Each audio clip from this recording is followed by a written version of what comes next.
महाभारत का भयंकर युद्ध चल रहा था। लड़ते लड़के अर्जुन रण क्षेत्र से दूर चले गए थे।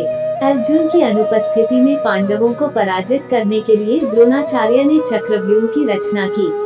अर्जुन पुत्र अभिमन्यु चक्रव्यूह भेदने के लिए उसमें घुस गया।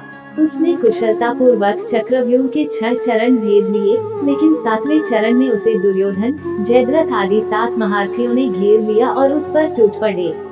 जयद्रथ ने पीछे से निहत्थे अभिमन्यु पर जोरदार प्रहार किया। वो वार इतना तीव्र था कि अभिमन्यु उसे सहन नहीं कर सका और वीरगति को प्राप्त हो गया। अभिमन्यु की मृत्यु का समाचार सुनकर अर्जुन क्रोध से पागल हो उठा।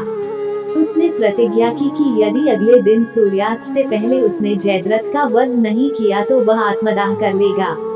जयद्रथ भयभीत होकर दुर्योधन के पास पहुंचा और अर्जुन की प्रतिज्ञा के बारे में बताया। दुर्योधन उसका भय दूर करते हुए बोला, चिंता मत करो मित्र, मैं और सारी कौरव सेना तुम्हारी रक्षा करेंगे। अर्जुन कल तुम तक नहीं पहुंच पाएगा, उसे आत्मदाह करना पड़ेगा। अगले दिन युद्ध शुरू हुआ। अर्जुन की आंखें जयद्रथ को ढूंढ रही थी, किंतु वह कहीं नहीं मिला। दिन बीतने लगा। धीरे धीरे अर्जुन की निराशा बढ़ती गई। ये देख श्री कृष्ण बोले, पार्थ, समय बीत रहा है और कौरव सेना ने जयद्रथ को रक्षा कवच में घेर रखा है। अतः तुम शीघ्रता से कौरव सेना का संहार करते हुए अपने लक्ष्य की ओर बढ़ो। ये सुनकर अर्जुन का उत्साह बढ़ा और वह जोश से लड़ने लगे। लेकिन जयद्रथ तक पहुंचना मुश्किल था।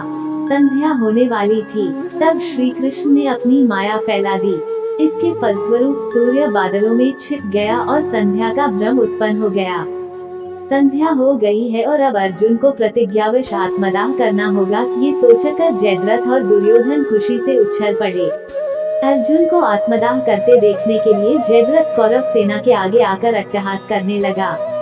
जयद्रथ को देखकर श्री कृष्ण बोले, पार्थ, तुम्हारा शत्रु तुम्हारे सामने खड़ा है, उठाओ अपना गांडीव और वध कर दो इसका। वो देखो अभी सूर्यास्त नहीं हुआ है। ये कहकर उन्होंने अपनी माया समेट ली। देखते ही देखते सूर्य बादलों से निकल आया। सबकी दृष्टि आसमान की ओर उठ गई। सूर्य अभी भी चमक रहा था। ये देख जयद्रथ और दुर्योधन के पैरों तले जमीन खिसक गई। जयद्रथ भागने को हुआ, लेकिन तब तक अर्जुन ने अपना गांडीव उठा लिया था।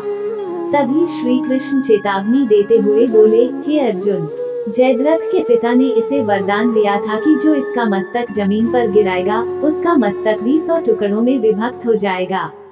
इसलिए यदि इसका सिर जमीन पर गिरा तो तुम्हारे सिर के भी 100 टुकड़े हो जाएंगे। हे पार्थ, उत्तर दिशा में यहाँ से 100 योजन की दूरी पर जयद्रथ का पिता तप कर रहा है। तुम इसका मस्तक ऐसे काटो कि वह इसके पिता की गोद में जाकर गिरे।